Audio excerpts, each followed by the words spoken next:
Something we're going to have to get right on is that anybody can identify a problem. Not everybody can find a solution. Let's look at this with an analogy, a little bit of story, if you will. If you see a guy, he's bleeding down on the ground, you see a puncture wound, there's no surgeon around, so you don't have anybody that's on access able to handle the problem effectively as it should be handled. But there's a carpenter in the room, right? Carpenter probably look at the situation and be like, look, I don't know much about people. I know houses though. I know we just need to put all the filling back in, insulate the thing, patch up that hole, and refinish the exterior. Probably shove a bunch of blood inside the wound, staple it shut, then cover up the wound in bandages and make up just to hide that there ever was a wound. Let's say there's a mechanic there. He's like, look, I know cars, I don't know people. But I'll probably look and say he's losing fluids and there's probably something going on under the hood we need to look at. Probably stop the leak with some kind of patch, replenish the blood, send him off to a shop to assess any internal damage because I can't do that out here. But let's say somebody there is a party magician, right?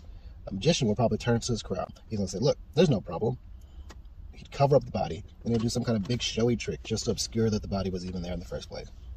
When the body remains and the issue remains apparent, he'd probably likely then do a trick that makes it appear that the wound is gone. Someone sees through the trick, so he must actually have to try and stop the issue. He would then pull out an endless rag of handkerchiefs and just wrap the wound. And the crowd will be wild and content, and then they'd walk away. Now let's look a little bit further down the road on this one. So let's say the guy was fixed by the carpenter. He'd probably feel fine in the interim, heal up just a little bit. But eventually the wound would fester behind the bandage, resulting in a much worse issue, and he'd probably end up getting sepsis and die, right? Let's talk about the guy fixed by the mechanic. He probably would not be well healed because he's still being fixed by a mechanic. But he might have enough of a patch that'll get him off the road so he can go to an actual expert, which would be recommended by the mechanic, right? What about the guy fixed by the magician? He probably would definitely not be fixed, but would be so obscured by the pomp and circumstance that nobody would notice how bad he was until it was late. Some off chance, whatever the magician did might actually work in the interim for a little bit, but for the most part, nothing effective was done, so whatever the magician did would end up festering and turn into something worse, and the guy would probably bleed out in the background. This is obviously an insane analogy, but the lesson here is that everyone carries their individual backgrounds into issues. Everyone is capable of recognizing that there are issues, but not everyone is capable of producing a solution that works. Sometimes, something that shouldn't work will have an unlikely chance of working.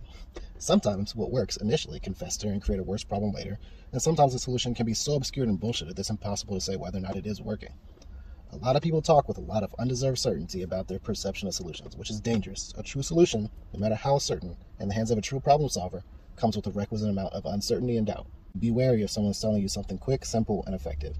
Be wary if someone is selling you something that lines up exactly to what you believe. Be wary if someone is like, look, this is perfect, it's going to work exactly as I say. Be wary of the grift, because it is everywhere.